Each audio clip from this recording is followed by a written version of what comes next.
Welcome to School and Around, a podcast hosted by Branching Minds, featuring prominent leaders, subject matter experts, and thought innovators with their perspectives on the current challenges facing K-12 education.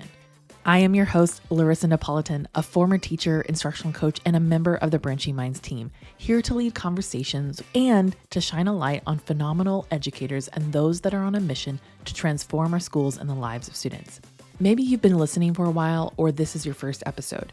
If you like what you hear, would you do us a favor by rating and reviewing us on iTunes? This is a fantastic way to tell us you enjoy what we are creating. Also, if you want more MTSS resources, sign up for our weekly newsletter using the link in our show notes, and check out our website for all the blogs and guides you would ever need about MTSS.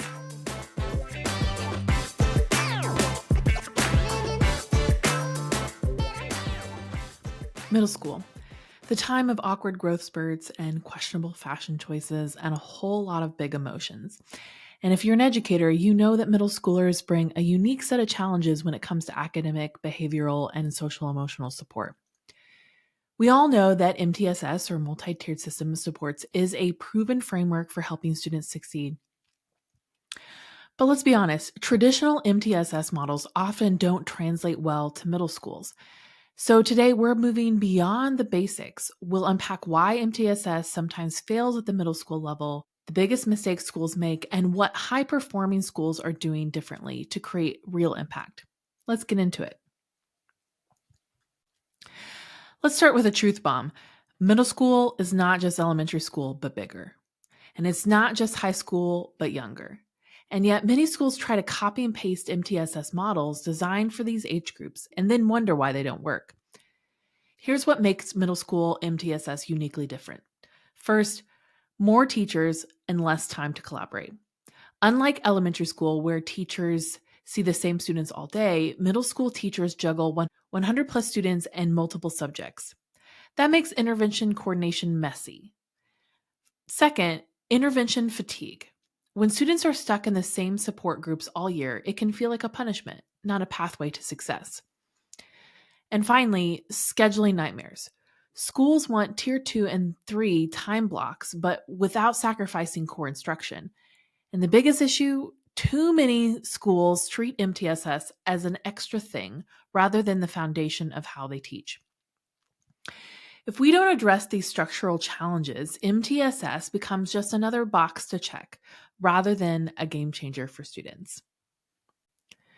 So, what are the biggest mistakes schools make? Let's break them down. Mistake number 1, ignoring core instruction, aka the tier 1 problem. A lot of middle schools jump straight to interventions without looking at whether tier 1 instruction is actually strong enough. I've seen schools flag a huge percentage of students for tier 2 reading support when really the issue was a weak tier 1 instruction. Instead of fixing interventions, they needed to fix how they were teaching reading in core classes. Mistake number 2, static interventions that don't evolve. Raise your hand if you've seen a student stuck in an intervention all year, even though they've made progress. MTSS should be fluid, not a placement test for an entire school year. Schools need built-in check-ins to move students in and out of interventions, not trap them. Mistake number 3, data paralysis instead of action. A lot of schools collect tons of MTSS data, but never actually use it to change instruction. The best middle schools make data discussion short, structured, and actionable. So instead of drowning in data, the most effective schools use it to quickly identify trends and adjust instruction on the fly. This means using data as a tool for real-time decisions, not just as a snapshot of the past. And mistake number 4, lack of collaboration across teams. So often, the MTSS team and the content area teachers aren't on the same page. This disconnect can lead to missed opportunities to share insights, adjust interventions, and collectively move students forward. One high-performing middle school actually carved out weekly collaboration time where teachers, counselors, and specialists met to review data, brainstorm solutions, and discuss student needs in real time. This ensured everyone was aligned and the interventions were seamless across the subjects.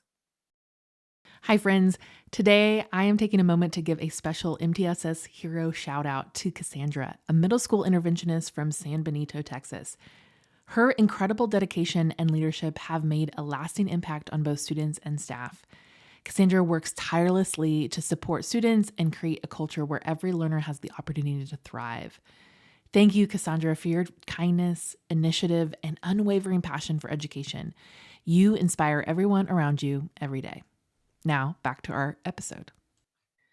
So let's shift gears and take a closer look at what the most successful schools are doing differently. These schools aren't just sticking to the basics, they're transforming their MTSS approach in ways that make real impact on students. Here's the secret sauce behind their success. So, strategy number one, strengthening tier one instruction. So, first things first, MTSS shouldn't start at tier 2 and 3, right? High performing schools make sure that tier 1, the core instruction, is solid before looking at additional supports. When tier 1 instruction is robust, fewer students need intensive interventions.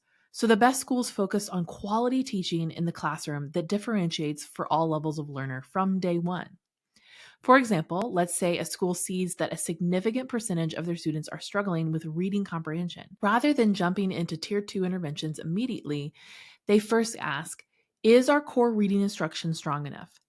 They bring in strategies for differentiated reading instruction and use formative assessments to catch students before they need more intensive support. Strategy number two, creating flexible dynamic intervention systems. If there's one thing middle schools need, it's flexibility. High performing schools design intervention systems that are dynamic, where students can move in and out of tier 2 and 3 interventions based on real time progress, not static year long placements. Take a school I've worked with recently. They implemented a rolling intervention model.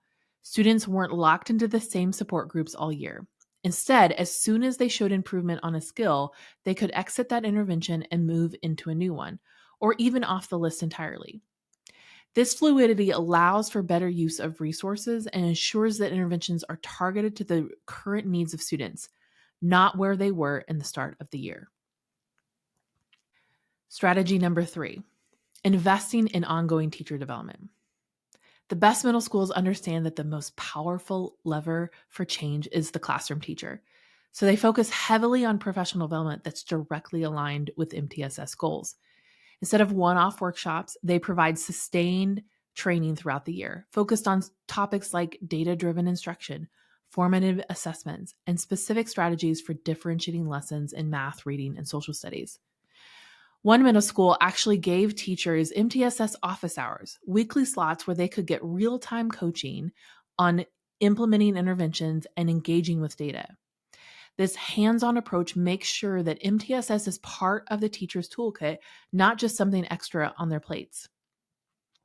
Strategy number four, optimizing scheduling for intervention time. And this is a big one because scheduling is the biggest hurdle for MTSS in most schools, right? High performing schools get creative with scheduling to ensure that tier 2 and 3 interventions happen without compromising core instruction. They build in dedicated intervention blocks where teachers are trained to run small groups or push in services without pulling students out of core classes for too long. And when there are conflicts in the schedule, schools prioritize flexibility, making sure that students who need help don't miss out on critical learning opportunities in subjects like math and science. One school even went further. They brought in content area teachers to support tier 2 interventions during study halls and advisory periods, meaning that no instructional time was wasted and every teacher had a hand in supporting students who were struggling. So there you have it. High performing schools are transforming the way MTSS works by focusing on flexible systems, strong core instruction, and a collaborative data-driven approach to student success. As we wrap up, I want to challenge you to think about your own school's MTSS implementation. Is tier 1 instruction as strong as it can be? Are your interventions flexible enough to move students in and out based on their needs? And are you empowering teachers with tools and the time they need to make it work? If the answer is no, don't panic, because the good news is you have the power to make these changes. And it won't happen overnight. But with commitment to collaboration and continuous improvement, your school can build an MTSS system that truly supports every student. So I hope you're walking away from this episode with some new ideas and inspiration for your own practice. And if you want more resources on MTSS or ways to implement these strategies at your school, check out our links in the show notes and our website. And as always, if you found this episode helpful, please share it with a fellow educator, subscribe so you don't miss out on any other episodes, and leave us a review to let us know what you think. Thanks for listening.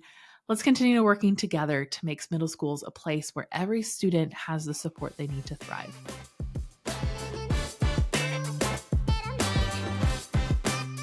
Thanks for listening to School and Around, a podcast hosted by Branching Minds. Go ahead and subscribe to our feed wherever you listen to podcasts. And don't forget, if you are enjoying our content, would you do us a favor and rate and review our podcast on iTunes?